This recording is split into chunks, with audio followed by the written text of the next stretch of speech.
The Billionaire's Unexpected Quadruplets and the Secret Heiress. Isang gabi, isang pagkakamali, apat na buhay na mabubuo. Para kay Elena Reyes, ang buhay isang tahimik na pahina sa loob ng kanyang maliit na library.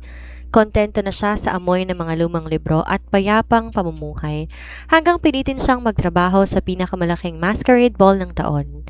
Isang gabi ng pagkalimot, isang nakakalasing na sayaw at isang lalaking nakamaskara ang bumura sa lahat ng kanyang prinsipyo.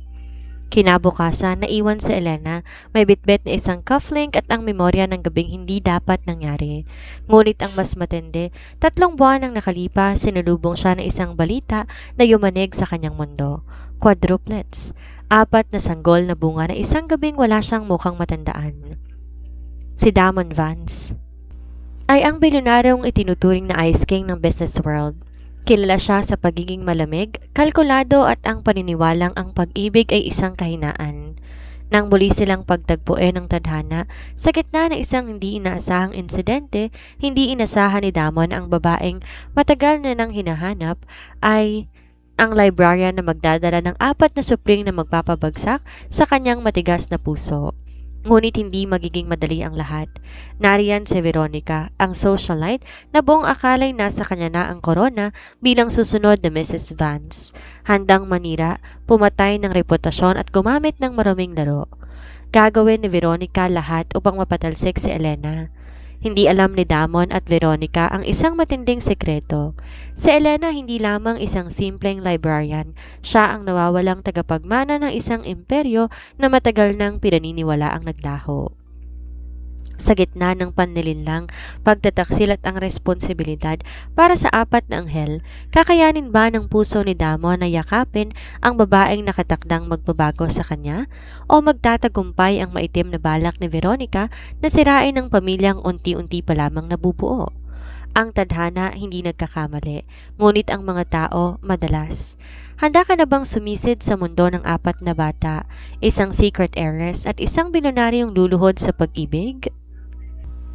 Ang Manila Palace Hotel ay nagniningning sa gabi ng Vance Imperial Gala. Ang chandelier na gawa sa kristal ay tila mga bituin na bumagsak mula sa kisame, habang ang mga sosyalidad at mga bilyonaryo ay naglalakad sa red carpet na para bang sila ang nagmamay-ari ng mundo. Si Elena Reyes ay naroon, hindi bilang isang panauhin kundi bilang isa sa mga underpaid staff ng event coordination firm. Nakasuot ng simpleng itim na gown na hiniram lang niya at isang silver na maskara na tumatakip sa kalahati ng kanyang mukha. Elena, dalhin mo ang tray ng champagne sa VIP terrace, utos ng kanyang boss na halatang naiinip na. Opo, ma'am, tugon ni Elena. Huminga siya ng malalim. Gusto niya nang matapos ng gabi. Pagod na siya sa pagod na nakapinta sa kanyang mga mata. Pagpasok niya sa VIP terrace, sinalubong siya ng malamig na hangin ng gabi. Akala niya bakante ang terrace, ngunit nagkamali siya. Sa isang sulok, nakatayong isang figura na tila nilalamon ng dilim. Si Damon Vance. Kahit nakasuot ng maskara, hindi may tatago ang kanyang otoridad. Nakatayo siya roon, hawak ang isang baso ng mamahaling whiskey. Ang kanyang mga mata ay matalas na nakatingin sa malayo. Nang marinig ni Damon ang paghakbang ni Elena, lumingon siya. Ang kanyang titig ay parang may kuryenteng dumaloy sa katawan ni Elena. Hindi ko na kailangan ng drinks. Boses ni Damon, malalim at puno ng kapangyarihan. Pasensya na po, inutusan lang ako. Mahinhin na tugon ni Elena. Hahakbang na sana siya paalis nang biglang mahilo siya. Ang init ng loob ng ballroom at ang pagod ng maghapong trabaho ay nagsama-sama. Nadulas ang kanyang paa sa mamahaling marmol na sahig. Sa isang iglap na salo siya ng malalakas na braso ni Damon. Ang amoy ng mamahaling cologne ni Damon na may halong sandalwood at tabako ay bumalot sa pandama ni Elena. Sa puntong yon, tila huminto ang ikot ng mundo. Hindi ito basta pagkahulog, ito ay pagkahulog sa isang bitag na hindi nila parehong inaasahan. Ayos ka lang ba? Ayos ka lang ba? Tanong ni Damon. Hindi niya binitawan si Elena. Mas lalo niya tong dinikit sa kanyang katawan. Opo, nauutal na sagot ni Elena. Ramdam niya ang tibok ng puso ni Damon sa kanyang dibdib. Ang alak na ininom ni Damon buong gabi, ang tensyon ng gala at ang kakaibang atraksyon na hindi niya maipaliwanag ang nagtulak sa kanya. Hindi siya yung tipo ng lalaking nagpapadala sa emosyon, ngunit ang babaeng nasa kanyang mga bisig ay may kung anong mahika na nagpatahimik sa ingay sa kanyang isipan. Hindi na nag-usap pa, di na kailangan ng mga salita. Sa gitna ng dilim ng terrace, malayo sa mga mata ng tsismosang socialite, nagsimula ang isang sigaw na di nakaplano. Ang halik na naganap ay puno ng pagkagutom. Pagkagutom sa pagmamahal na pareho nilang kinukuble. Para kay Elena, yun ay isang gabi na kailangang kalimutan. Isang gabi na kailangan ibaon sa limot para manatili siyang ligtas. Para kay Damon, yon ay isang gabi na nagbigay sa kanya ng kakaibang pakiramdam na matagal na niyang hinahanap. Kinabukasan nagising si Elena sa isang guest room ng hotel. Mag-isa na lang siya at ang tanging ebidensya ng nangyari ay ang isang cufflink na gawa sa pilak na may inasyal na V na naiwan sa bedside table. Isang pagkakamali, bulong na Elena sa sarili habang pinupunasan ng mga luha sa kanyang pisngi.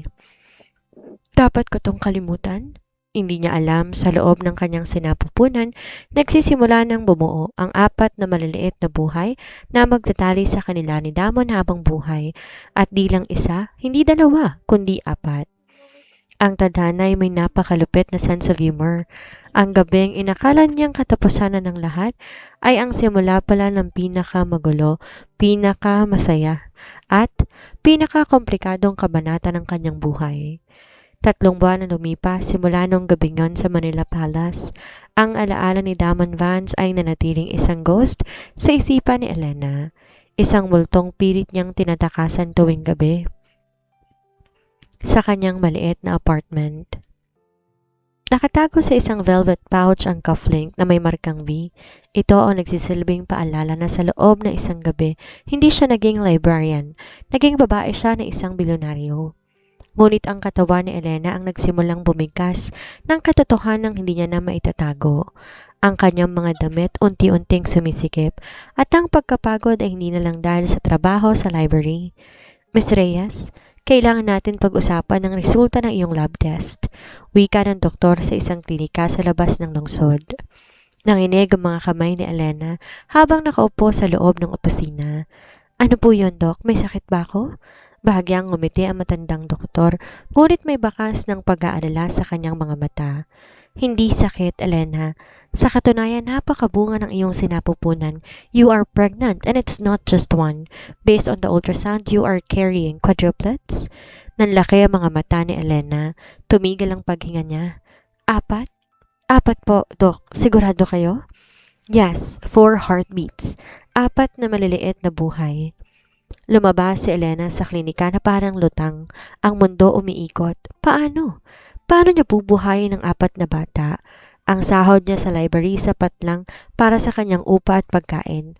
Ang bigat ng responsibilidad ay parang isang mabigat na pader na gumuho sa kanyang balikat. Samantala sa tuktok ng Vance Tower, si Damon nakatitig sa skyline ng Maynila. Mula ng gabing yun, naging mas mailap siya. Kahit na paliligiran ng mga babaeng handang ialay ang lahat, wala siyang makita kundi ang mga matang nakatago sa likod ng pilak na maskara noon. Mr. Vance, handa ng proposal para sa bagong library foundation na isusulong natin, ani ng kanyang sekretarya. I-cancel mo ang meeting, malamig na utos ni Damon. At pakihanap ang babaeng yon. Alin pong babae, sir? Ang babaeng may hawak ng piraso ng aking puso? Sagot ni Damon ng pabulong, bagaman di niya nakalang ang tinutukoy niya ay ang ina ng kanyang magiging mga anak. Nang araw na yon, isang aksidente ang naganap sa kalsada malapit sa library kung saan nagtatrabaho si Elena. Isang black luxury sedan ang nawala ng preno at muntik nang sumalpok sa sidewalk kung saan naglalakad si Elena. Ang ingay ng gulong sa kalsada ang nagpabalik sa wisyo ni Elena. Napaupo siya sa gilid, hawak ang kanyang tiyan. Ang driver ng luxury sedan ay mabilis bumaba upang tingnan kung may nasaktan. Miss, ayos lang ba kayo? Tanong ng driver. Lumabas din ang lalaking nakaupo sa backseat. Ang kanyang presensya nagpadilim sa paligid, si Damon Vance. Sa kabila ng takot, unti-unti tumingala si Elena. Nang magtama ang kanilang mga mata, tumigil ang oras. Ang lalaking inakala niyang hindi na niya makikita ang ama ng 4 na bata sa kanyang sinapupunan ay nasa harap niya at mukhang wala tong maalala sa kanyang mukha. Ngunit hindi lang sila ang naroon. Mula sa kabilang side ng kalsada, isang babaeng nakasuot ng mamahaling designer suit at may mapanuring mga mata ang nakatingin sa kanila. Si Veronica, ang babaeng matagal nang naghihintay na maging reyna ng buhay ni Damon. Nakita niya ang pagkatagagal ni Damon kay Elena. Damon? Tawag ni Veronica. Ang boses tila may halong lason. Sinong babaeng to at bakit ka nakatitig sa kanya ng ganyan? Di nakasagot si Damon. Ang kanyang mga mata na natiling nakapako kay Elena. Parang sinusubukan kalkulahin kung saan niya nakita ang babaeng to dati. Tulungan niyo akong makatayo. Pabulong na sabi ni Elena. Ang kanyang boses ay nanginginig. Kailangan niyang lumayo. Kung malalaman ni Damon ang tungkol sa mga bata, sigurado kukunin niya mga ito at hindi yon ang nais ni Elena. Ngunit nang hawakan ni Damon ang braso ni Elena upang tulungan tong tumayo, naramdaman ng bilyonaryo ang isang kakaibang spark na nagpabalik sa mga alaala ng masarap na gabing iyon. Wait, sabi ni Damon, ang boses ay naging seryoso. Have we met before? Nanginig si Elena. Ang laro ng tadhana nagsimula na at sa tabi nakamasid si Veronica. Ang kanyang mga kuko bumuon sa kanyang palad. Dahil sa babaeng librarya na to, isip ni Veronica, nagsisimula ng magbagong lahat. Hindi ko hahayaang mangyari yon. Ang hangin sa kalsada ay tila naging manipis, sapat para maubusan ng hininga si Elena. Ang hawak ni Damon sa kanyang braso ay hindi lang pisikal na suporta, ito'y isang posas na nakadugtong sa kanyang nakaraan. Ramdam ni Elena ang init ng balat ni Damon at sa bawat pagtibok ng pulso nito, tila naririnig niya ang banta ng pagkabunyag. Bitawan mo ko. Pilit na hinugot ni Elena ang kanyang braso. Ang boses sapat lang para marinig ni Damon. Ayos lang ako, salamat. Hindi kumarap si Damon. Ang kanyang asul-abong mga mata ay matalim na sumusuri sa mukha ni Elena. Hinahanap bawat anggulo, bawat pilat, bawat detalye na magdurugtong sa babaeng ito at sa misteryosong estranghera sa masquerade ball. Hindi tayo tapos, tugon ni Damon. Ang boses puno ng otoridad na hindi matatanggihan. Damon! Ang matinis na boses ni Veronica ay pumutol sa tensyon. Mabilis lumapit ang babae. Ang kanyang stilettos ay tumutunog sa semento na tila mga martilyo. Isang tingin pa lang alam na ni Elena ang uri ng babaeng nasa harapan niya. Mapanira, mayaman at higit sa lahat, mapanganib. Inayos ni Veronica ang kanyang mamahaling Hermes bag bago tumingin kay Elena mula ulo hanggang paa. Isang tingin na puno ng pangmamaliit. Damon, darling, di ba't nagmamadali tayo? May board meeting ka pa sa loob ng 10 minuto. Huwag mong sabihing nag-aaksaya ka ng oras sa mga taong katulad nito. Ang salitang tao na binitawan ni Veronica may kasamang labis na pagkasuklam. Veronica, manahimik ka. Malamig na utos ni Damon nang di inaalis ang tingin kay Elena. Anong pangalan mo? Elena, halos pabulong na sagot niya. Pinilit niyang tumalikod at maglakad palayo kahit pa nanginginig ang kanyang mga binti. Alam niyang kung mananatili siya roon ng 1 pang minuto, mabibisto ang sekretong dala niya sa kanyang sinapupunan. Habang naglalakad palayo si Elena, ramdam niya ang panunuri ni Veronica sa kanyang likuran. Alam ni Elena na may mali. Ang paraan ng pagtingin ni Veronica ay hindi lamang panibugho, ito ay pagpaplano. Kinabukasan sa loob ng library, tahimik na nag-ayos ng mga libro si Elena nang biglang bumukas ang pinto. Pumasok si Veronica kasama ng 2 lalaking nakasuit na mukhang bodyguard. Ang maliit at maalikabok na lugar na ito, panimula ni Veronica habang nililibot ang tingin sa mga shelf. Di ko akalaing dito nagtatagong isang tulad mo. Tell me, Elena, magkano bang kailangan mo para lumayo kay Damon Vance? Tumigil si Elena sa pag-aayos. Humarap siya ng diretso kay Veronica. Hindi na ang mahiyain at natatakot na librarian, kundi isang babaeng protektado ang kanyang mga anak. Wala akong hinihingi sa kanya, Veronica. Wala akong pakialam sa yaman ni Damon. Tumawa si Veronica ng malakas, isang tawa na walang bahid ng saya. Wala? Nakita ko ang titig niya sa'yo kahapon.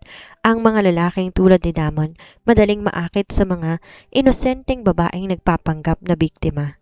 Pero, tandaan mo to, sa mundong to ang mga inosente ay kinakain ng mga totoong predator.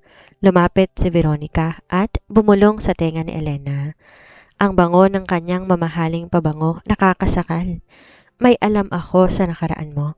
Alam kong may tinatago ka.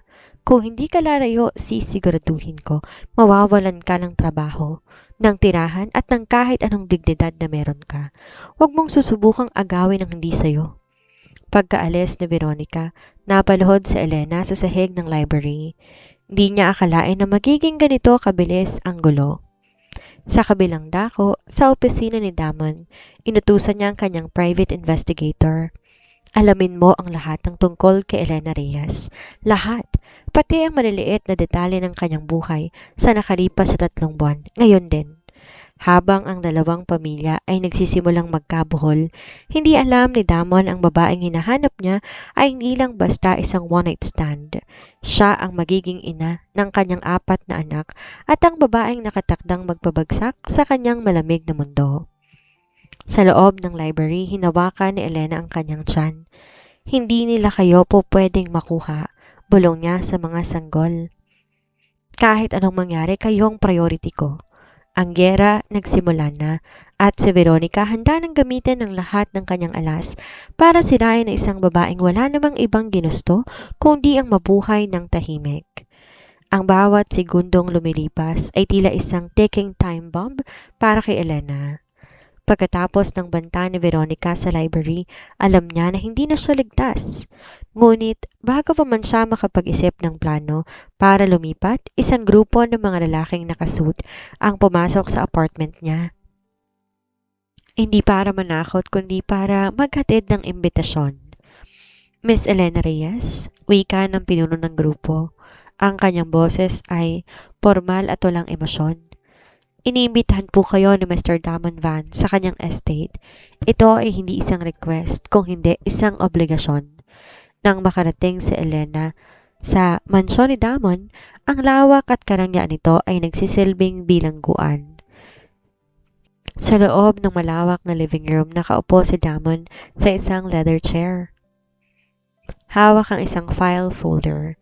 Nang pumasok si Elena, dahan-dahan niyang binaba ang folder at tumayo. Nagpaimbestiga ako, panimula ni Damon. Ang kanyang boses ay kalmado, ngunit may talim na sumasaksak sa dibdib ni Elena. Nalaman ko ang tungkol sa inyong mga pagpunta sa klinika. Nalaman ko ang tungkol sa inyong sekreto, Elena. Nanlamig si Elena. Damon, hindi mo naiintindihan. Ano ang hindi ko naiintindihan? Putol ni Damon habang dahan-dahang lumalapit sa kanya. Nabuntis ka? At higit sa lahat, 4 ang dinadala mo. Tumigil ang mundo ni Elena. Paano? Paano niya nalaman ang tungkol sa quadruplets? DNA test, wika ni Damon, na tila ba binabasa ang kanyang isipan.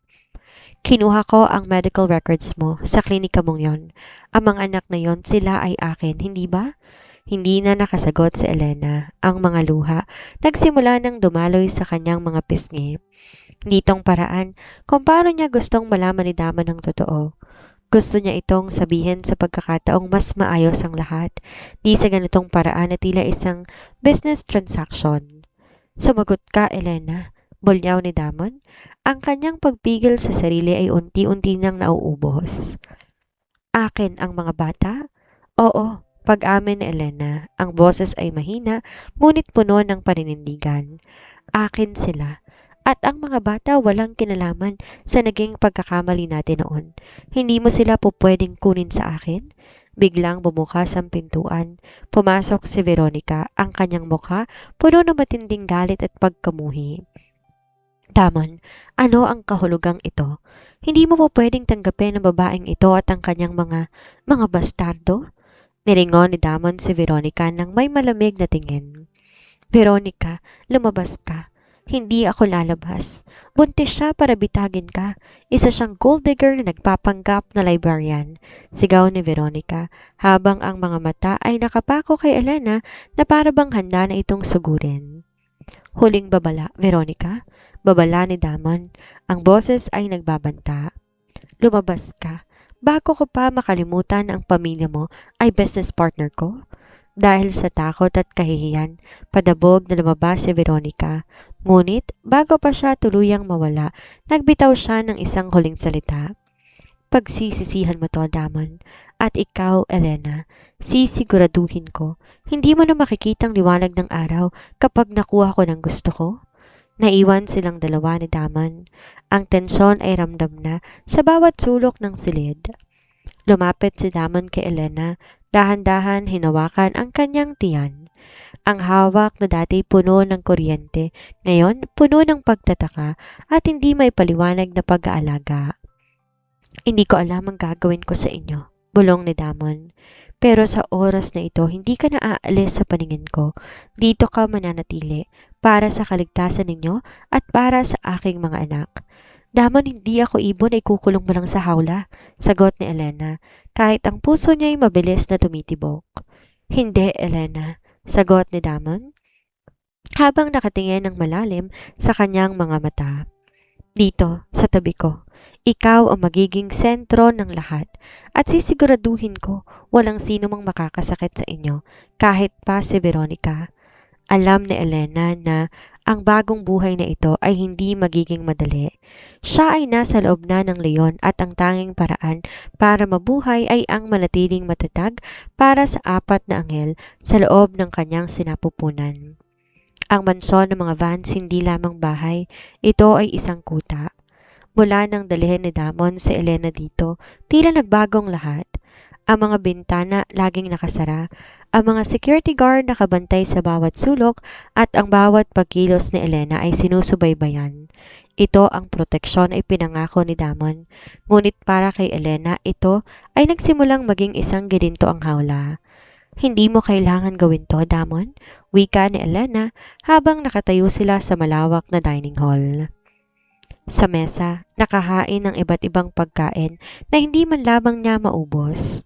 Kaya ko ang sarili ko. Kaya kong alagaan ang mga bata nang walang presensya mo sa bawat segundo. Tumigil si Damon sa paghiwa ng kanyang steak. Ang kanyang mga mata ay parang apoy na tumititig kay Elena. Hindi ka nakikinig, Elena. Ang mga anak ko ay nasa panganib dahil sa akin at lalo na dahil sa iyo. Ngayon, sa ilalim ng aking bubong, ikaw ay ligtas. Ligtas? Isang salitang napakahirap paniwalaan. Di nagtagal dumating ang unang pagsubok. Sa gitna ng gabi, nakatanggap ng mensahe si Elena sa kanyang telepono.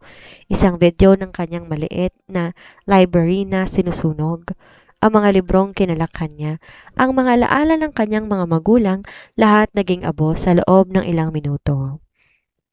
Napaupo si Elena sa sahig ng kanyang silid. Nanginginig ang buong katawan. Veronica, bulong niya. Ito lang ang tanging tao na may motibo at kakayahan na gawin yon. Hindi pa natatapos ang gabi. Kumatok si Veronica sa mansyon. Dahil sa tagal ng kanilang negosyo, may access pa rin siya sa ilang bahagi ng bahay. Pumasok siya sa silid ni Elena na parang siyang may-ari ng mansyon. Nagustuhan mo ba ang palabas, Elena? Tanong ni Veronica habang tinitingnan ang kanyang mga kuko. Yan ang unang babala. Ang library mo, simbolo ng iyong pagkatao. Maliit, hindi mahalaga at madaling sunugin. Tumayo si Elena kahit ang kanyang mga binti ay nanginginig. Akala mo ba matatakot mo ako sa pananakot mo?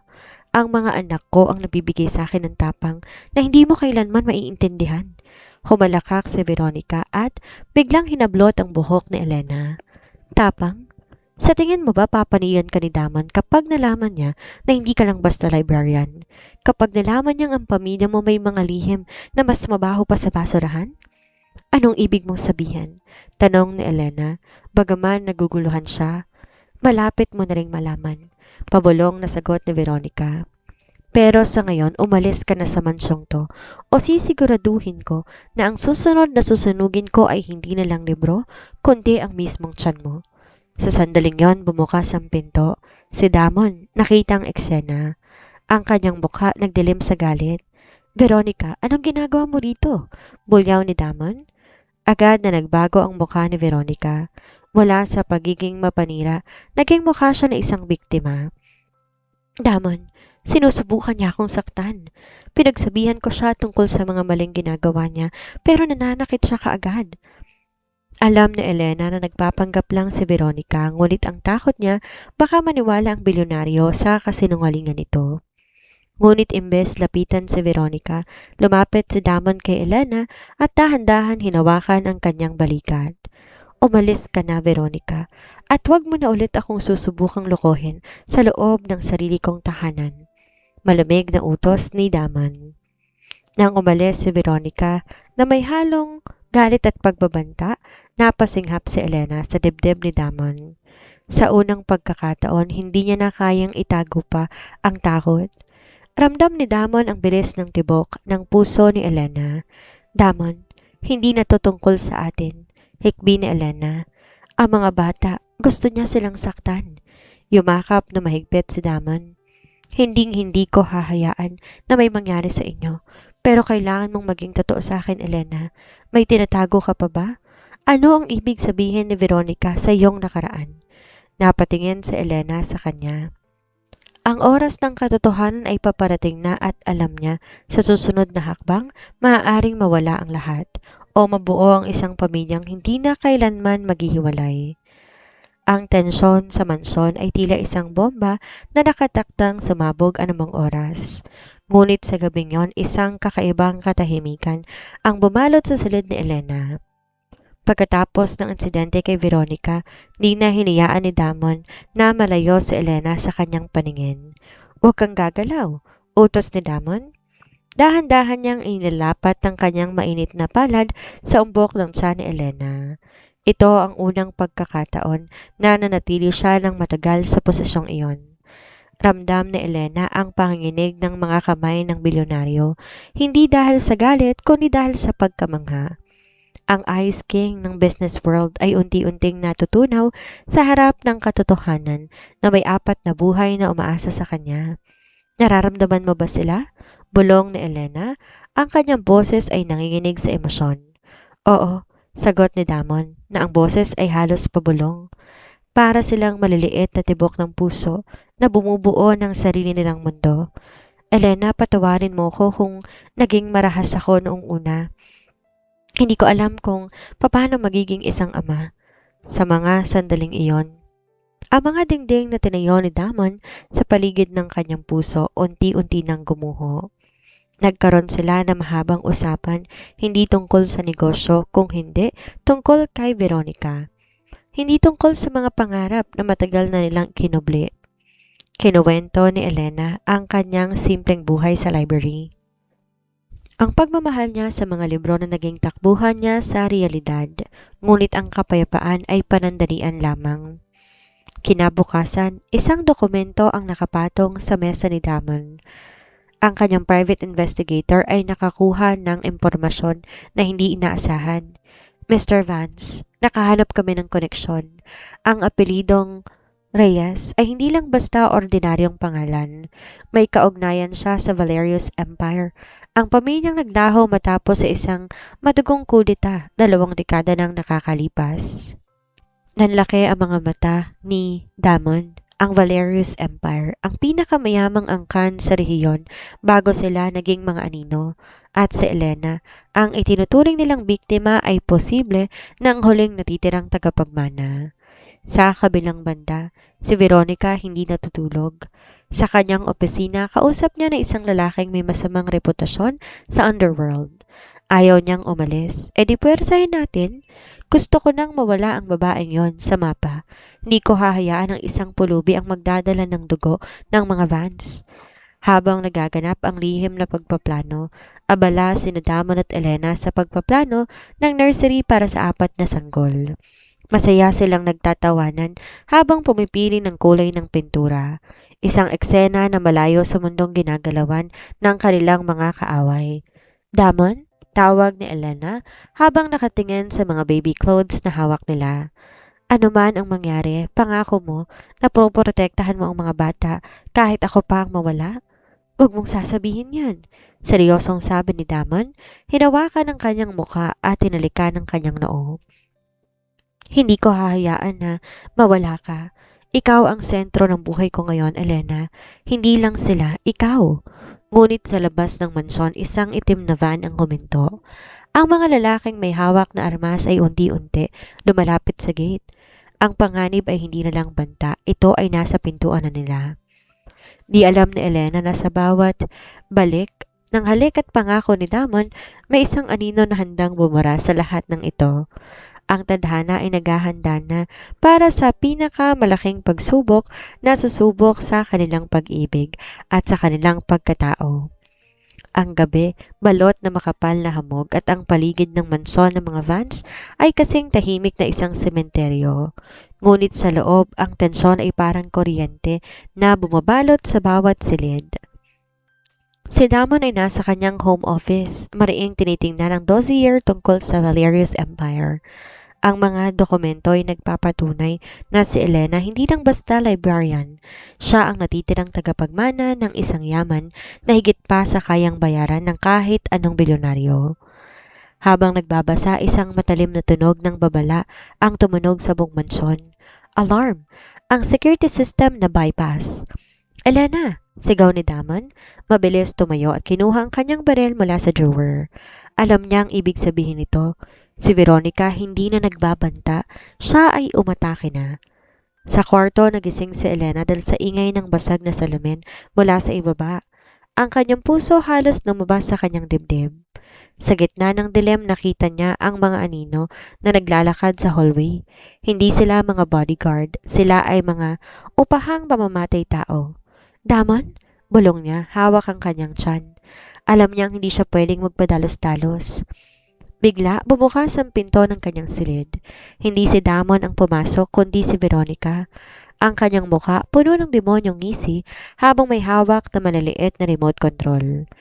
Akala mo ba ligtas ka sa loob ng kuta na to, Elena? Ang mansong ito ay may mga bitak na ikaw mismo ang gumawa. Bakit mo ginagawa to? Tanong ni Elena. Umatras siya hanggang sa sumandal siya sa pader.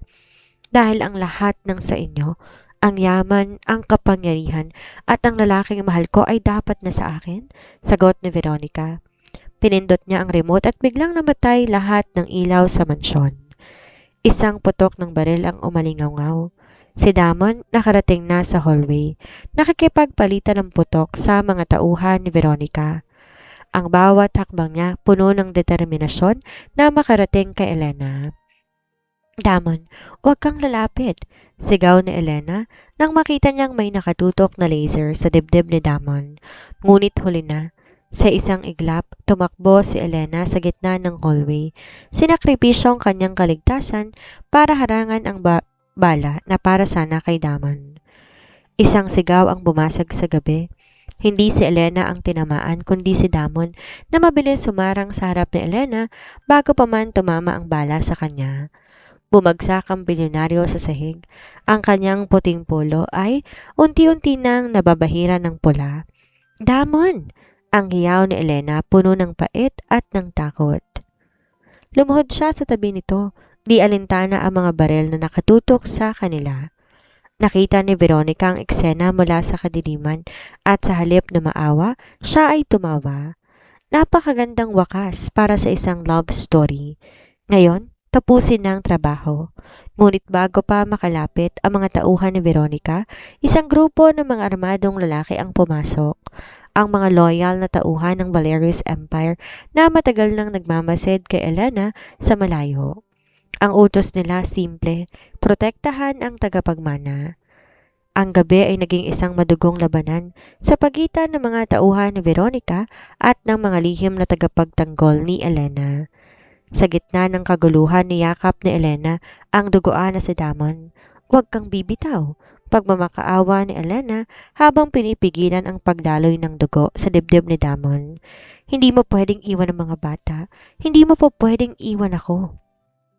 Ang mga mata ni Damon bahagyang bumukas. Tinitingnan ang mukha ni Elena na puno ng luha. Sila, protektahan mo sila. Pabulong na sabi nito bago nawala ng malay. Sa labas, tumakas si Veronica habang dinadala ng mga tauhan si Elena sa Damon patungo sa pinakamalapit na ospital. Ang gabi, na dapat sana'y simula ng pag-ibig, naging isang bangungot. Ngunit sa likod ng lahat ng ito, isang bagong Elena ang sumibol. Ang babaeng hindi lang basta librarian kundi reyna ng isang imperyong handang pumatay para sa kanyang pamilya. Ang hangin sa loob ng ICU ay mabigat, puno ng amoy ng antiseptic at ang mahinang tunog ng heart monitor na itila isang metronomong nagbibilang na nalalabing oras. Si Damon Vance, ang bilyonaryong itinuturing na untouchable, ay nakaiga ngayon ng walang malay. Ang kanyang dibdib ay nababalot ng makapal na benda. Sa gilid ng kama ay nakaupo si Elena. Hindi na siya ang mahiyain, nakayokong librarian. Ang kanyang mga mata na dati puno ng takot, ngayon nanlalamig sa matalas. Sa labas ng pintuan, ang mga lalaking nakasuit, ang mga elite guards ng Valerius Empire ay nakabantay. Di na sila mga estranghero, sila na ang kanyang mga tagapagtanggol na matagal nang naghihintay sa kanyang pagbabalik.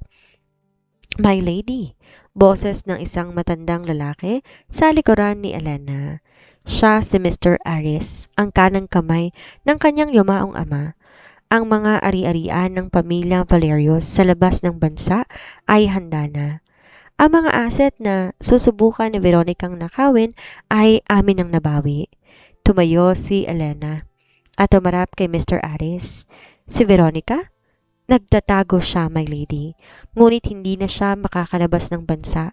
Ang kanyang mga bank accounts ay nagyelo na sa utos mo.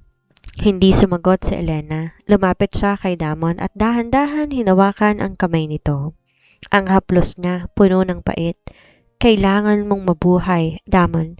Hindi lang para sa mga bata, kundi dahil kailangan mong makita ang bersyon ko na hindi mo na kayang kontrolin. Bigla, gumalaw ang mga daliri ni Damon.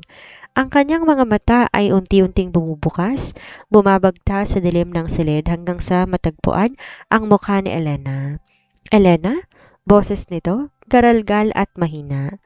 Narito ako, sagot ni Elena. Ang boses walang emosyon. Ang mga bata, pag-aalala ni Damon. Ligtas sila, maikling tugon ni Elena. Hinarap niya ang kanyang asawa. Ang kanyang titig ay nakakapanindig balahibo. Damon, sa loob ng 3 buwan, hinayaan kitang protektahan ako. Hinayaan kitang ituring akong isang biktima na kailangan na ikulong sa mansyon mo. Pero tapos na ang oras na yon? Nanlaki ang mga mata ni Damon sa kanyang naririnig. Ano ang ibig mong sabihin? Ako ay isang Valerius, mariing sabi ni Elena. Ang banta ni Veronica ay hindi na isang panganib para sa akin, kundi isang insulto sa aking pamilya. Mula ngayon, hindi na tayo magtatago. Tayo ang mangangaso. Damon breathed heavily, trying to process the authority radiating from her. You were hiding this? I was hiding to survive, sagot ni Elena. Pero ngayon, kailangan ko ng lumaban para sa ating pamilya. Sa labas, dumating ang balita. Si Veronica, sa desperasyon ay naglabas ng mga maling dokumento sa media na nagsasabing si Elena ay isang impostor na nagnakaw ng pagkakakilanlan. Ang buong social media gumugulo. Gusto ni Veronica na sirain ang reputasyon ni Elena bago to tuluyang mawala sa eksena. Ngunit hindi naasahan ni Veronica na ang susunod na hakbang ni Elena ay hindi pagtatanggol sa sarili, kundi pagkawasak sa kanya. Mr. Aris, tawag ni Elena nang di naalis ang tingin kay Damon. I-release lahat ng ebidensya ng embezzlement at money laundering na ginawa ni Veronica sa Vance Corp. Huwag mong itira kahit isang sentimo. Yes, my lady. Nang lumabas si Mr. Aris, humarap si Elena kay Damon. Magpahinga ka. Paggaling mo, di na kita kailangang hilingin na protektahan ako. Dahil oras na yon, ikaw at ako, tayo na magiging pinaka makapangyarihang puwersa sa industriyang ito. Ang paghanga sa mga mata ni Damon ay hindi na maitatago. Ang babaeng inakala niyang simple ay isang reyna na nagising mula sa mahabang pagkakahimbing. Ang bagyo nagsisimula na at si Veronica ay hindi pa handa sa lupit na isang ina na pinagtatanggol ang kanyang mga anak. Ang umaga, sinalubong ng isang malakas na ingay mula sa labas ng ospital. Ang mga mamamahayag ay nagkukumpulan, gutom na gutom sa balita tungkol sa pag-atake sa mansyon ng mga Vance at ang kontrobersyal na pagkatao ni Elena Reyes. Sa loob ng suite ni Damon, ang hangin ay puno ng tensyon. Nakaupo si Damon sa kama, bagaman mahina pa ay sapat ng lakas para makinig. Sa harap nila ay isang malaking monitor na nakakonect sa Global News Network. Handa na ang lahat, my lady, wika ni Mr. Aris. Ang press conference ay magsisimula sa loob ng ilang minuto. Ang buong mundo manonood. Humarap si Elena sa salamin. Inayos niya ang kanyang buhok. Isang simple ngunit eleganteng bun. Hindi siya nakasuot ng pang-librarian na damit. Nakasuot siya na isang mamahaling navy blue blazer na nagbibigay ng otoridad at gilas. Ito ang kauna-unahang pagkakataon ay papakita niya ang tunay na mukha ng isang Valerio sa publiko. Damon, tawag niya, humarap sa bilyonaryo. Huwag kang mag-alala. Ang lalaking sinubukan nilang patayin ay hindi ang lalaking nakaupo rito ngayon. Si Damon Vance ay babangon at kasama niya ang buong imperyo. Elena, hawak ni Damon ang kanyang kamay. Ang kanyang mga mata puno ng paghanga at pag-aalala. Ingatan mong sarili mo. Kung may mangyari sa'yo, walang mangyayari sa akin, putol ni Elena nang may matamis ngunit matapang ng ngiti. Dahil ngayon, lahat ng baraha nasa kamay ko na. Sa press conference, ang bawat camera flash ay tila mga kidlat na bumubulusok sa mukha ni Elena. Tahimik ang buong room na maglakad siya patungo sa podium. Sa gilid, nakikita niya si Veronica, nakaupo sa unang hanay, may mapanuring ngisi. Akala niya tapos na si Elena. Di alam ni Veronica na ang hawak ng mga dokumento ay peke at ang totoo ay nasa kamay na ni Elena. Magandang umaga, simula ni Elena, ang boses kalmado, matatag at punong-puno ng kapangyarihan. Nandito ako para linawin ang mga maling akusasyon laban sa akin. Higit sa lahat, nandito ako para ilantad ang katotohanan. Binuksan ni Elena ang projector, ang screen na puno ng mga bank statements, email logs at recordings ni Veronica. Bawat slide nagpapakita ng sabotahe, panunuhol at pag-atake sa mansyon. Nagbulungan ng mga reporter. Namutla si Veronica. Ang kanyang mga kamay ay nanginginig sa ilalim ng mesa. Hindi lang ako ang tagapagmana ng Valerius Empire, patuloy ni Elena, habang ang bawat salita ay tumatama sa puso ng mga nakikinig. Ako ang boses ng mga taong pinagsasamantalahan ng mga taong uhaw sa kapangyarihan. At para sa iyo, Veronica, ang iyong laro ay tapos na. Biglang bumukas ang pinto ng press room. Dumating ang mga otoridad, bitbit ang warrant of arrest para kay Veronica dahil sa attempted murder at corporate espionage. Hindi, peke yan. Lahat yan kasinungalingan. Sigaw ni Veronica habang kinakaladkad siya ng mga pulis papalabas. Tumingin siya kay Elena nang may matinding puot, isang tingin na nagpapahiwatig na hindi pa siya tapos. Ngunit hindi natinag si Elena. Nang tumingin siya sa kamera, alam niya, nakikita siya ni Damon sa ospital. Sa puntong yon, alam ng buong mundo ang katotohanan. Si Elena Reyes hindi lamang isang librarian, siya ay ang reyna na bumangon mula sa abo. Pagkatapos ng press conference, bumalik si Elena sa ospital. Pagpasok niya, sinulubong siya ni Damon ng isang yakap na puno ng pagmamahal. You were amazing, bulong ni Damon sa kanyang buhok. Tapos na ang panganib, Damon, sagot ni Elena habang hinahaplos ang kanyang tiyan. Ngayon, oras na para maghanda para sa pagdating ng ating apat na anghel. Ngunit sa gitna ng tagumpay, may isang hindi inaasahang text message na natanggap si Elena sa kanyang phone. Congratulations, Elena. Akala mo ba tapos na? Ang tunay na laro ngayon palang magsisimula. Hindi alam ni Elena kung sino ang nag-text, pero ang kaba sa kanyang dibdib, nagsasabing ang panganib ay hindi lang si Veronica. May mas malaking anino na nag-aabang sa kanila. Ang tagumpay sa press conference ay tila isang mabilis na kidlat. Matindi ang liwanag, ngunit mabilis ding sinusundan ng kulog. Habang nasa loob ng ospital, ang bawat balita sa telebisyon pabor kay Elena. Ang publiko na humaling sa Cinderella story na isang librarian na isa palang tagapagmana ng isang nawawalang imperyo. Ngunit para kay Elena, ang mensaheng natanggap niya ay isang pait na alaala na ang mundo hindi kailanman nagiging payapa para sa mga taong katulad niya. Sino nagpadala niyan? Tanong ni Damon habang binabasa ang mensahe sa phone ni Elena. Ang kanyang mga mata ay nanliliit sa galit. Hindi siya sanay na may banta sa kanyang asawa, lalo na sa loob ng hospital room kung saan dapat ay ligtas sila. Hindi ko alam, sagot ni Elena. Pero ramdam ko.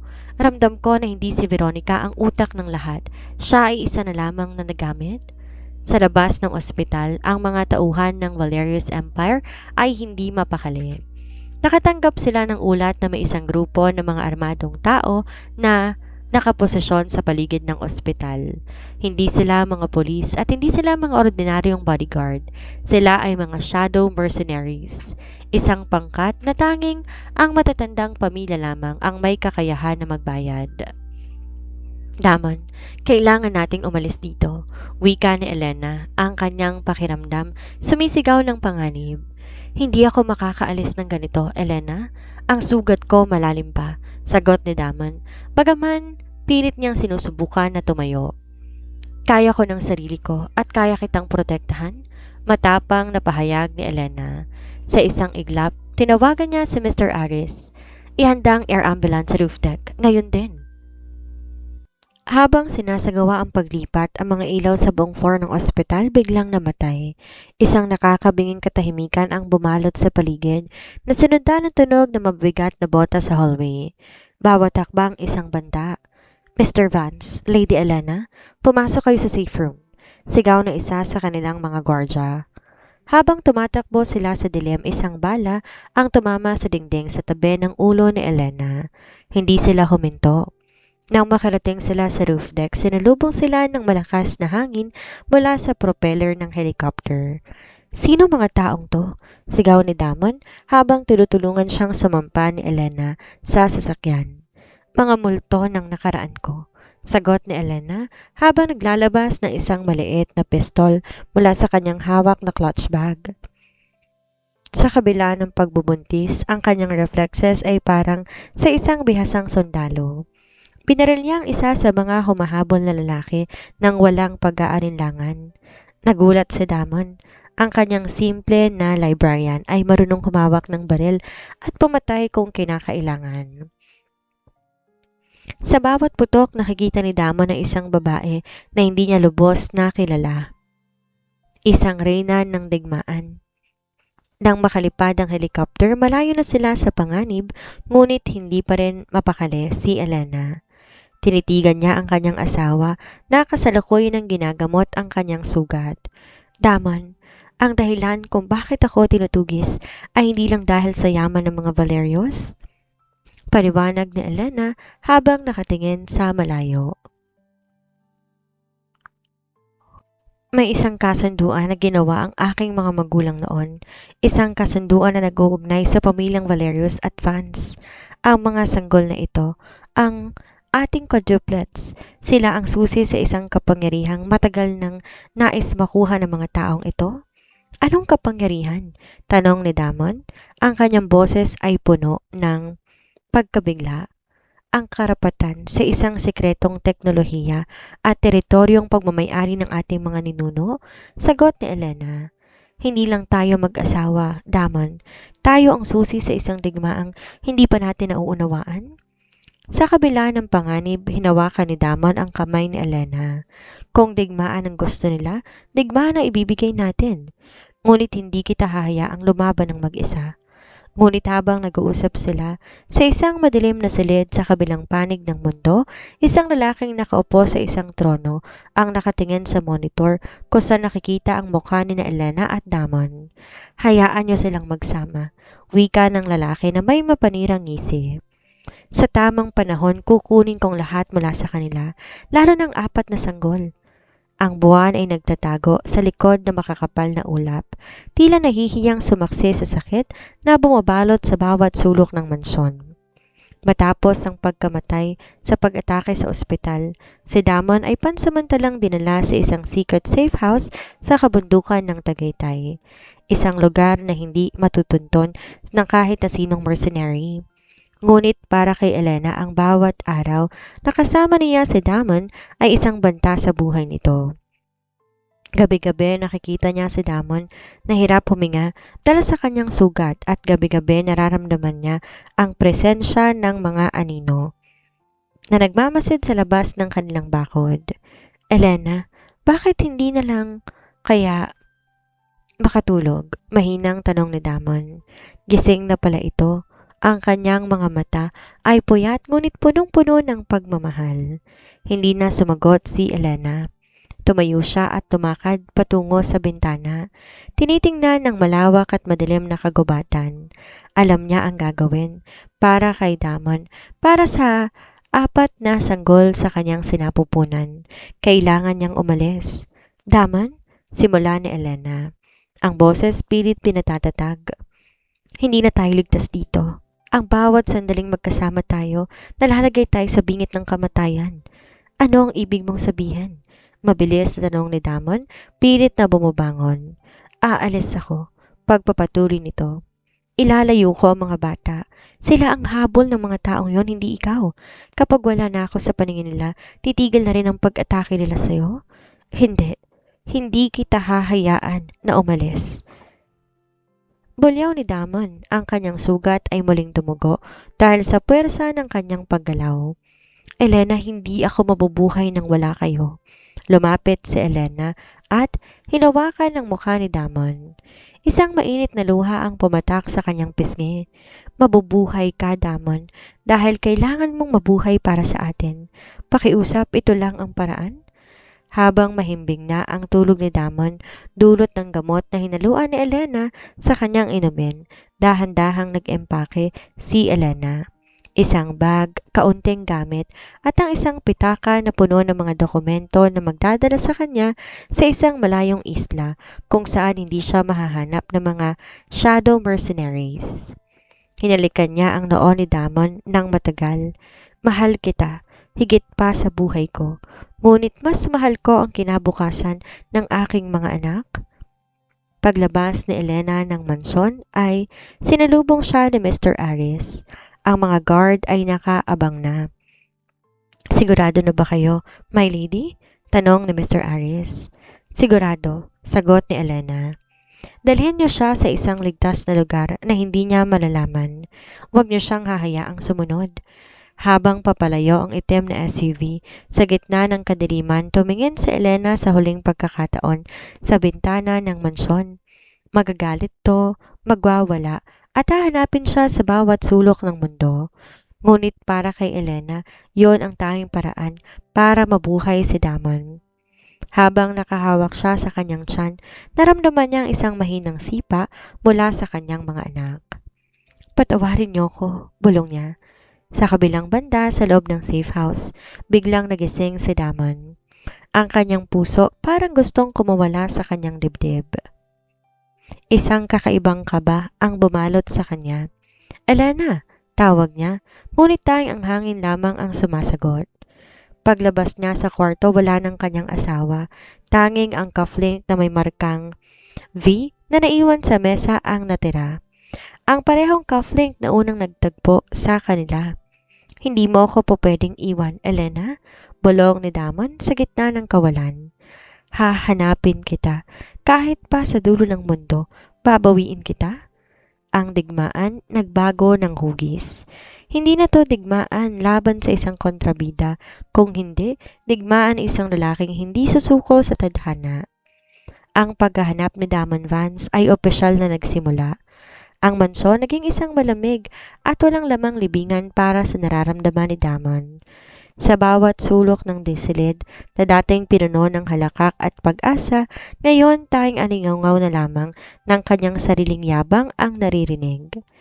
Ang kanyang sugat ay hindi pa lubos na gumagaling, ngunit ang sakit sa kanyang puso, tila isang bukas na sugat na hindi kayang tahiin ng kahit anong gamot. Sir, wala po kaming makitang bakas, ulat ng kanyang pinagkakatiwalaang security head. Ang mga CCTV footage sadyang pinutol at ang mga sasakyan na ginamit iniwan sa dalampasigan. Parang naglaho silang parang bula. Binasag ni Damon ang baso ng whiskey na hawak niya.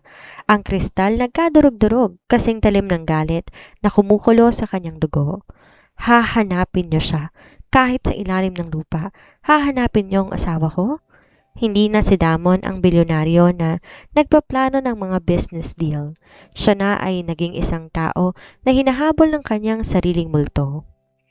Gabi-gabi hawak niya ang cufflink na naiwan ni Elena. Pilit na inaalala ang bawat paghaplos nito, bawat salita, bawat sulyap.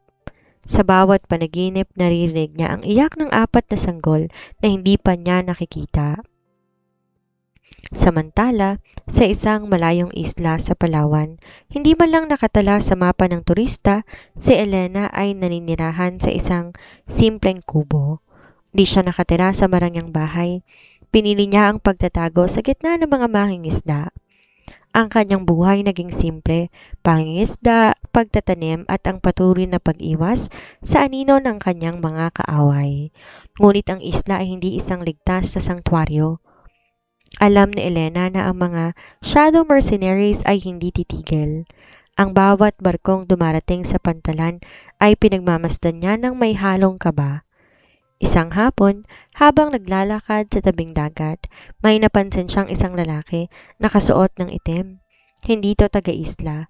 Ang kanyang postura, ang kanyang paraan ng paglalakad, ito ay isang bihasang mamamatay tao. Mabilis na nagtago si Elena sa likod ng mga puno ng niyog. Ang kanyang puso tumitibok ng mabilis, hindi lang para sa kanyang sarili, kundi para sa apat na buhay sa kanyang sinapupunan. Kailangan kong lumipat, sa isip niya. Hindi na ako ligtas dito. Habang bumabalik siya sa kanyang kubo, nakatanggap siya ng tawag sa kanyang satellite phone. Isang tinig na matagal niya nang hindi naririnig ang sumalubong sa kanya. Elena, alam ko, ikaw yan. Ang boses ni Damon.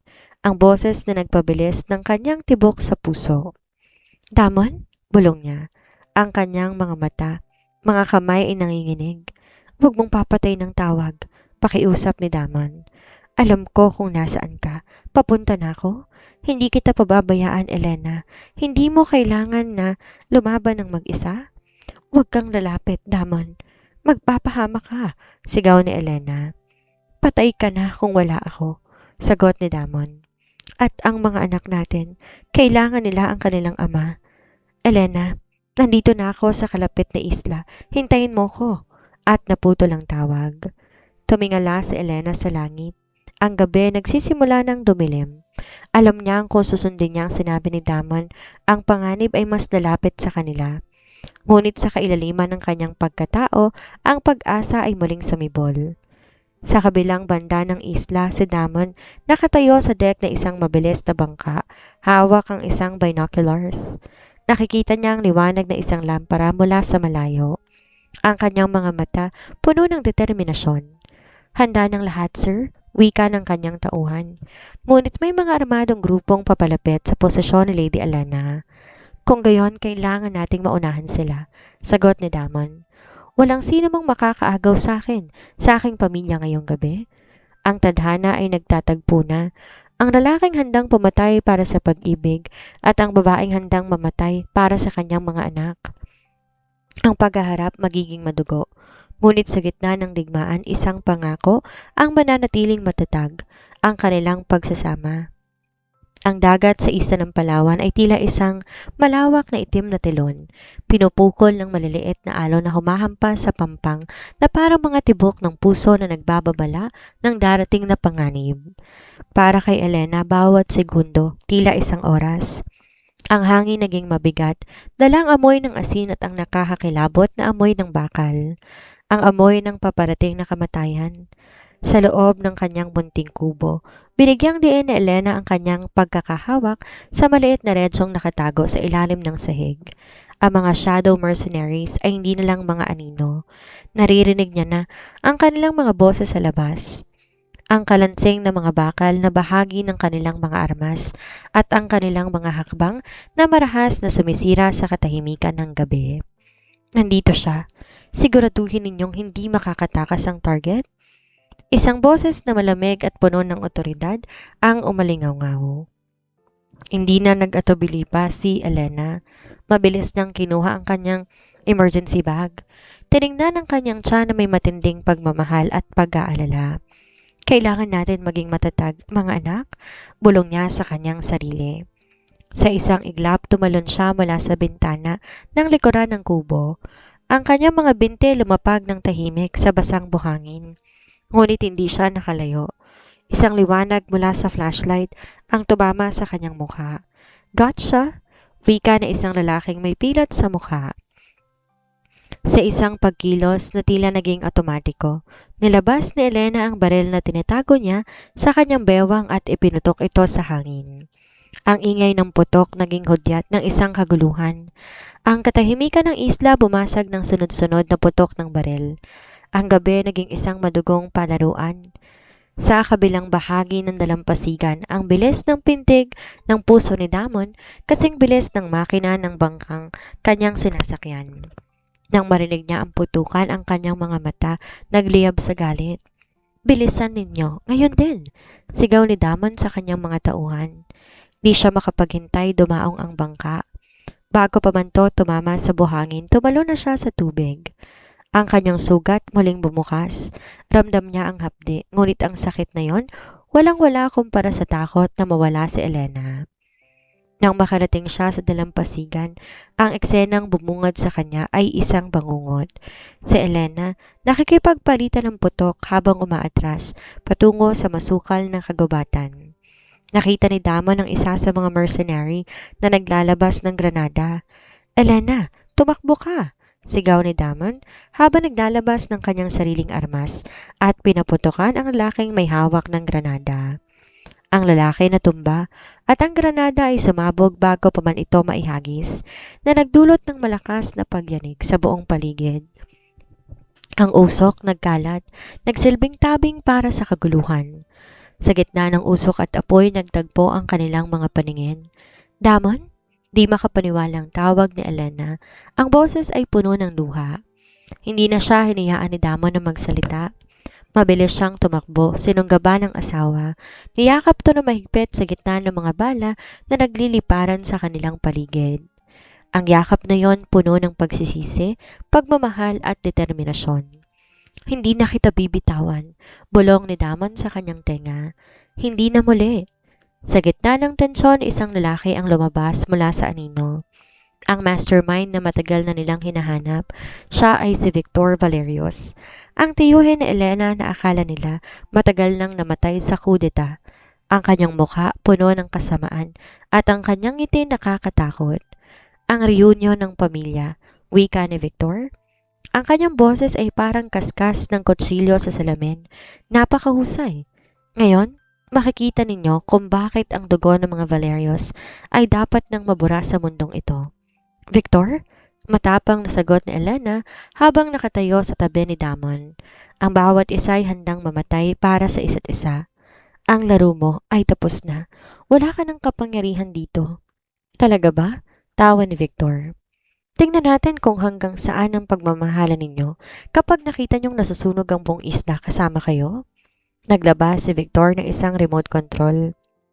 Isang detonator para sa mga bomba na nakatanim sa paligid ng isla. Ang mga mata ni Damon at Elena ay nagtama. Sa loob ng ilang segundo, kailangan nang gumawa ng desisyon.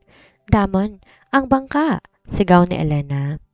Gamit ang lakas na hindi akalain ni Damon ay kaya niya, binuhat niya si Elena at tumakbo sila patungo sa dagat. Sa bawat hakbang, ang mga pagsabog ay sunod-sunod na nagaganap sa kanyang likuran. Ang init ng apoy ay humahampas sa kanilang mga likod. Ang dagat naging tanging pag-asa. Nang makasakay sila sa bangka, mabilis nilang pinatakbo ito palayo sa isla. Habang papalayo, isang napakalakas na pagsabog ang naganap. Ang buong isla nilamon na ng apoy. Nakasandal si Elena sa dibdib ni Damon, hingal na hingal. Ang gabi ay dahan-dahan na naging madaling araw. Sa gitna ng lahat ng pait, naroon pa rin sila. Buhay! Ligtas na tayo? Bulong ni Damon. Hinahaplos ang buhok ni Elena. Ang mga anak natin, Damon, ligtas sila, sagot ni Elena habang umiiyak sa saya. Ngunit habang tinitingnan nila ang apoy sa malayo, alam nila na ang digmaang ito ay hindi pa tapos. Si Victor Valerios ay nakatakas at ang banta sa kanilang 4 na anak ay nananatiling nakabitin sa hangin.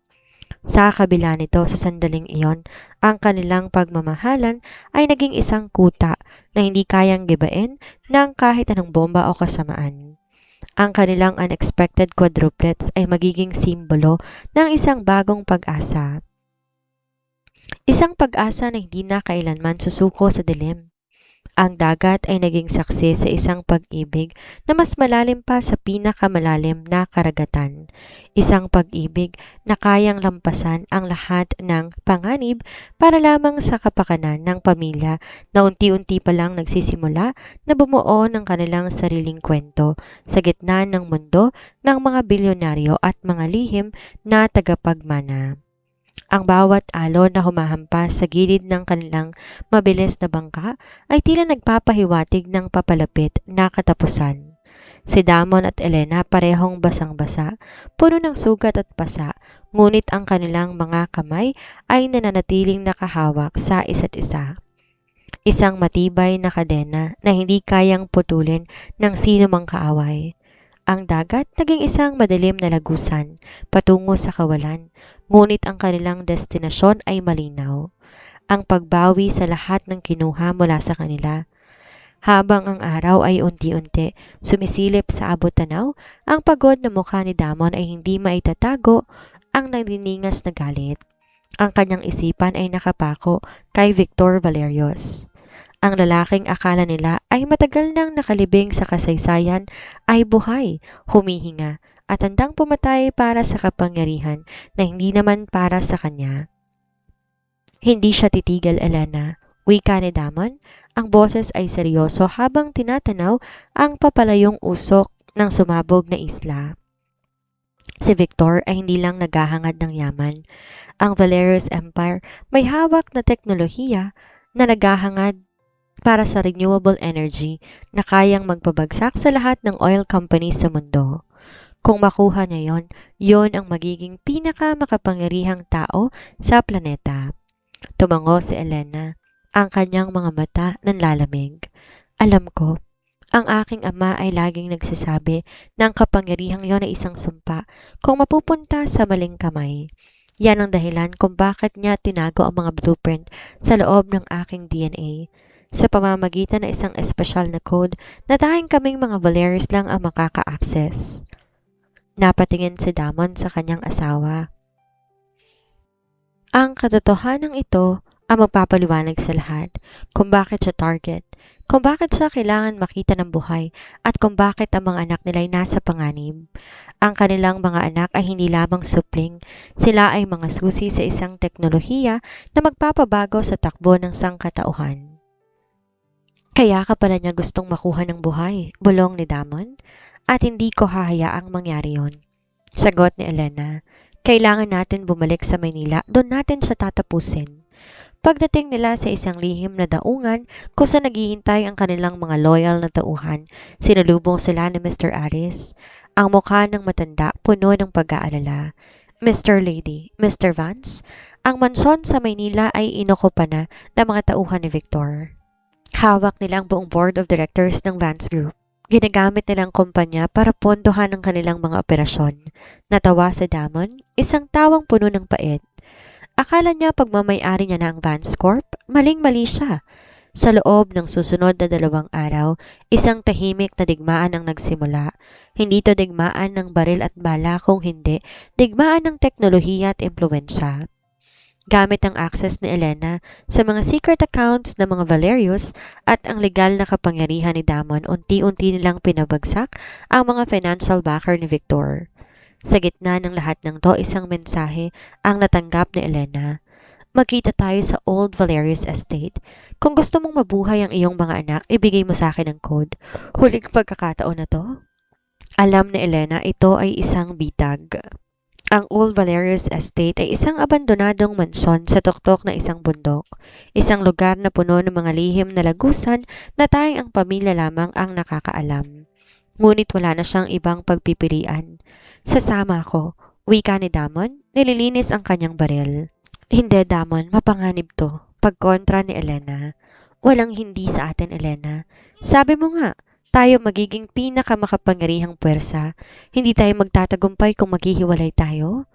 Pagdating nila sa mansyon, ang lugar ay madilim, maalikabok at puno ng mga multo ng nakaraan. Bawat hakbang maingat. Nang makarating sila sa main hall, sinalubong sila ni Victor. Nakaupo to sa isang silya, tila naghihintay ng pagtatapos. Sa paligid niya, nakatali ang mga tauhan ni Damon na nadakip nila. Nandito ng ating mga bisita, wika ni Victor. Nasaan ang code, Elena? Patayin mo muna ang mga tauhan ko. Hamon ni Elena, ang boses hindi nangangatog. At paano kung ayaw ko? Tumayo si Victor, may hawak na detonator. Ang mansong ito ay puno ng mga explosives. Kapag hindi mo binigay ang gusto ko, mamamatay tayong lahat dito. Ngumiti si Elena. Victor, matalino ka, pero makakalimutin ka. Ang mansyon na to dinisenyo ng aking ama. Sa bawat dingding, sa bawat sahig, may mga sensors na tayong kami lang makaka-deactivate. Sa isang mabilis na kilos, pinindot ni Elena ang isang switch sa kanyang relo. Biglang lumabas ang mga gas sprinkler sa kisame. Naglalabas ng pampatulog na gas na tayong ang mga tauhan ni Victor lamang ang maaapektuhan. Ang mga gwardya ni Victor sunod-sunod na bumabagsak. Ano to? Sigaw ni Victor habang sinusubukang lumaban. Ngunit ang kanyang katawan nagsisimula ng manghina. Ang hostisya, sagot ni Damon habang nilalapitan si Victor at sinisipa ang detonator palayo. Hindi pa to tapos? Bulyaw ni Victor habang kinakaladkad siya ng mga tauhan ni Damon. Ang mga bata, hindi niyo sila maitatago habang buhay. Habang inilalabas si Victor, tumingin si Elena sa mga dingding ng mansyon. Ramdam niya ang presensya ng kanyang mga magulang. Sa wakas, ang hostisya ay nakamit na. Ngunit habang tinitingnan niya si Damon, alam niya ang tunay na laban ay hindi ang pagpuksa kay Victor, kundi ang pagpapanatili sa kanilang pamilya sa gitna ng mundong mapanganib. Tapos na ang bangungot, bulong ni Damon habang niyayakap siya. Ngunit si Elena tumingin sa malayo. Kahit nahuli ng utak ng lahat, ramdam niya may panganib pa rin hindi pa nila nakikita. Ang sariling pamilya ni Damon na matagal na ring naghihintay ng pagkakataon. Hindi pa, Damon? Sagot ni Elena. Ang tunay na laro nagsisimula pa lang. Ang mga quadruplets ligtas. Ang mga kaaway nasa kulungan. Ngunit sa mundo ng mga bilyonaryo, ang kapayapaan ay isang marangyang bagay na hindi laging abot kamay. Ang himpapawid sa ibabaw ng Maynila ay tila nakikiisa sa nararamdaman ni na Elena at Damon. Maliwanag, payapa at puno ng bagong pag-asa. Lumipas ang mga buwan mula nang madakip si Victor Valerios. Ang kanyang pagkabilanggoy naging hudyat ng pagtatapos ng mahabang gabi ng pananakot, panlilang at pagtatago. Ang mga aninong matagal nang humahabol sa kanila naglaho na at sa wakas, ang mga Vance at Valerios ay malaya ng makakahinga. Sa loob ng Vance Imperial Estate, ang atmosfera ay ibang-iba sa malamig at tensyonadong mansyon na dati nilang tinirhan. Ngayon, ang bawat sulok puno ng kulay pastel, malalambot na unan at ang amoy ng baby powder. Ito ang araw na matagal na nilang hinihintay. Si Elena nakaupo sa isang malaking sofa. Ang kanyang tiyan hindi na kasing laki nung mga nakaraang buwan, ngunit ang kanyang mukha puno ng isang uri ng kagandahan na tanging isang ina lamang ang nagtataglay. Katabi niya si Damon, na ngayon hindi na malamig at ice king na bilyonaryo na nakilala ng publiko. Sa kanyang mga bisig, maingat niyang karga ang isa sa kanilang mga quadruplets. 4 na sanggol, 4 na maliliit na himala. Si Alexander ang panganay, si Beatrice ang nag-iisang babae, si Caleb at si David. Ang kanilang pagdating ay hindi lamang nagbago sa buhay ni na Elena at Damon, kundi nagbuklod sa dalawang imperyo na dati magkaaway. Di ako makapaniwala, nandito na sila, bulong ni Damon. Ang kanyang boses ay nanginginig sa labis na kagalakan. Isang luha ng kaligayahan ang pumatak sa kanyang pisngi habang hinahalikan niya ang noo ng sanggol sa kanyang mga bisig. Dati akala ko, ang pag-ibig ay isang kahinaan. Akala ko ang yaman at kapangyarihan ang tanging tunay na bagay sa mundo. Pero ngayong hawak ko sila, naramdaman ko sila ang tunay na kayamanan. Ngumiti si Elena, sumandal sa balikat ng kanyang asawa. Tingnan mo sila, Damon. Ang mga batang to ang magiging tulay para sa isang mas mabuting mundo. Di na sila kailangan dumaan sa mapanganib na hinarap natin. Sila'y lalaki sa kapayapaan. Ngunit sa gitna ng kanilang kaligayahan, di nalimutan ni Elena ang kanyang pagkatao. Ang Valerius Empire muling itinatayo, hindi bilang isang puwersa ng digmaan, kundi bilang isang pundasyon para sa teknolohiyang magbibigay ng libreng enerhiya sa mga mahihirap na komunidad.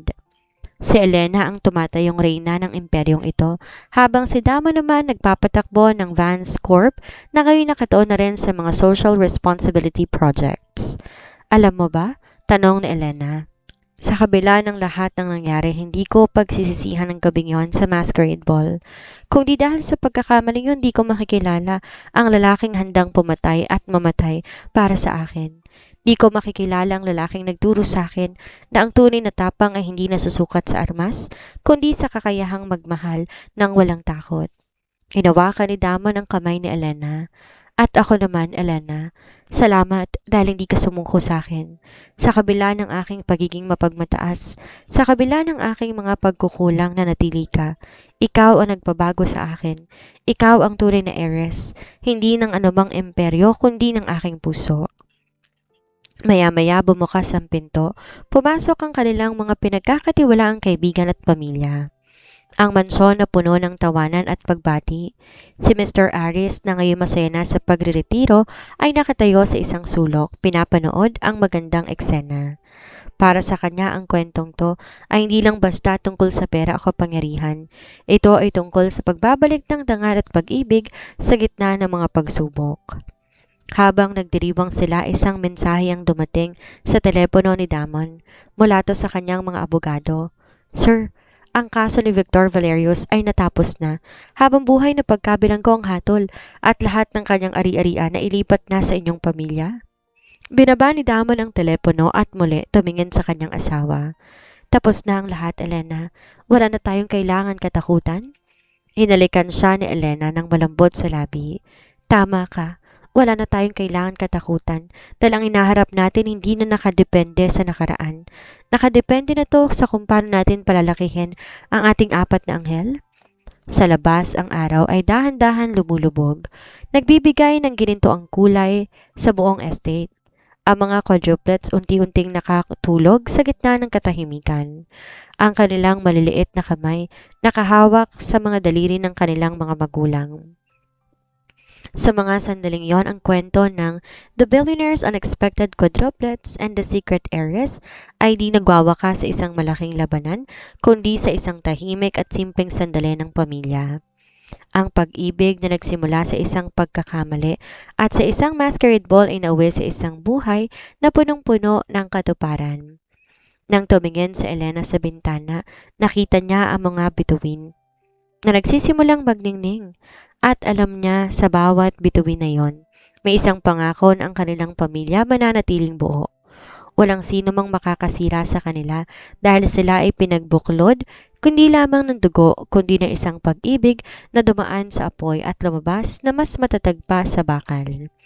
At habang ang mansyon ay unti-unting na babalot ng katahimikan ng gabi, si Elena at Damon ay nakaupo lamang. Pinagmamasdan ang kanilang mga anak.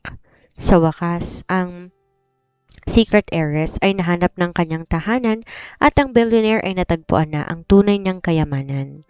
Ang kanilang happy ending hindi na lamang isang pangarap, kundi isang realidad na kanilang pinaghirapan at ipinaglaban. Ang simoy ng hangin sa Tagaytay ay malamig, puno ng amoy ng mga pine trees at sariwang bulaklak. Matapos ng lahat ng digmaan, pagtataksil at mahabang paghahanap sa katahimikan, si Elena Reyes ay nakatayo sa harap ng malaking salamin sa loob ng isang pribadong villa. Nakasuot ng simpleng white lace gown na bumabagay sa kanyang payapang mukha. Walang korona, walang mamahaling alahas. Tanging isang simpleng kwintas na may pendant na hugis 4 na bituin, simbolo ng kanyang mga anak.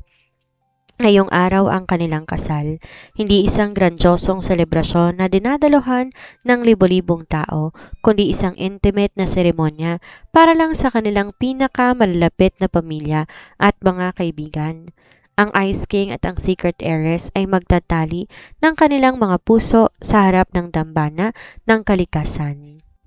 Handa ka na ba, my lady? Tanong ni Mr. Aris na nagsilbing ama ni Elena sa espesyal na araw na to. Huminga na malalim si Elena. Handa na ako, Mr. Aris. Higit pa sa handa. Habang naglalakad sa Elena sa aisle, nagawa sa puting petals ng rosas ang kanyang mga mata, nakapako sa lalaking naghihintay sa dulo. Si Damon nakasuot ng isang charcoal gray suit, ang kanyang mga mata nagniningning, hindi ng malamig na otoridad kundi ng purong pagmamahal. Sa kanyang mga bisig, karga-karga niya si Alexander, habang ang tatlo pa nilang anak ay nasa mga bisig naman ng kanilang mga ninong at ninang sa gilid. Nang makalapit si Elena ay nabot ni Damon ng kanyang kamay. Ang init ng kanyang palad ay tila isang pangako. Akala ko hindi na kita makakasama sa ganitong paraan, bulong ni Damon nang magsimula ang seremonya. Ang tadhana, may sariling paraan para ibalik tayo sa isa't isa, sagot ni Elena nang may matamis na ngiti. Ang kanilang mga panata, simple, ngunit punong-puno ng katotohanan. Walang mga scripted na salita, tanging mga pangakong nanggagaling sa kailaliman ng kanilang mga puso. Elena, panimula ni Damon. Ang kanyang simpleng ngiti ay tanging pangakong nanggagaling sa kailaliman ng kanyang puso. Ang boses nanginginig sa emosyon. Sa harap ng ating mga anak at ng Panginoon, pinapangako ko na ang buhay ko sa iyo na, hindi lang sa mga araw na madali, kung hindi, lalo na sa mga araw na mapanghamon. Ibibigay ko ang proteksyon na hindi ko naibigay noon at ang pagmamahal na hindi magmamaliw. Ikaw ang aking tahanan, ang aking reyna at ang aking lahat. Pumatak ang luha sa mga mata ni Elena. Damon, ikaw ang lalaki nagturo sa akin na ang matapang na puso, hindi natatakot magmahal muli. Sa gitna ng apoy, sa gitna ng digmaan, ikaw ang naging kanlungan ko. Pinapangako ko sa bawat hininga ko, ikaw ang uunahin ko. Kasama ng ating 4 na maliliit na himala, bubuo tayo ng mundong puno ng pagmamahal na walang katapusan. Nang magpalitan sila ng singsing, ang bawat isa nakaramdam na isang kakaibang kapayapaan. Wala na ang mga mercenary, wala na ang mga banta, wala na ang mga anino. Tanging ang dalawang taong nagmahalan ng tapat ang natitira. I now pronounce you husband and wife, wika ng officiating minister. Dahan-dahang nilapit ni Damon ang kanyang mukha kay Elena. Ang kanilang halik hindi na puno ng pagmamadali o ng pagkagutom na naramdaman nila noong gabi ng masquerade ball. Ito ay isang halik ng katuparan, isang halik na nagtatatak ng pangakong habang buhay. Ang resepsyon ginanap sa ilalim ng mga bituin. May mahabang mesa na puno ng masasarap na pagkain at tawanan. Ang musika malambot, sapat para sumayaw sila sa ilalim ng maliwanag na buwan. Habang sumasayaw, dinikit ni Elena ang kanyang ulo sa dibdib ni Damon. Anong iniisip mo? Tanong ni Damon habang dahan-dahang umiikot sa dance floor. Iniisip ko lang kung gaano tayo kaswerte, sagot ni Elena. Ang lahat ng sakit, ang lahat ng takot, lahat yon naging daan para marating natin ang gabing ito. At hindi na kita pakakawalan, sagot ni Damon, hinahalikan ng kanyang buhok. Sa gilid, ang kanilang 4 na mga anak ay mahimbing na natutulog sa kanilang mga crib. Ang mga bata ang naging saksi sa pag-iisang dibdib ng kanilang mga magulang. Para kay Elena, ang gabing ito ang pinakamagandang pahina sa libro ng kanyang buhay. Ang pahinang walang bakas ng lungkot, kundi punong-puno ng pag-asa. Habang nagtatapos ang gabi, tiningnan ni Damon ang langit. Ang mga bituin ay tila nakikipagkompetensya sa ningning ng kanyang mga mata. Alam niya, sa mundo ng bilyonaryo at tagapagmana, ang pag-ibig ay madalas na makipagpalitan sa pera o kapangyarihan. Ngunit ng gabing yon napatunayan nilang dalawa, ang pinakamahalagang yaman na maaari mong makuha ay ang taong handang tumayo sa tabi mo sa gitna ng anumang bagyo. Happy anniversary, Mrs. Vance. Bulong ni Damon sa kanyang asawa.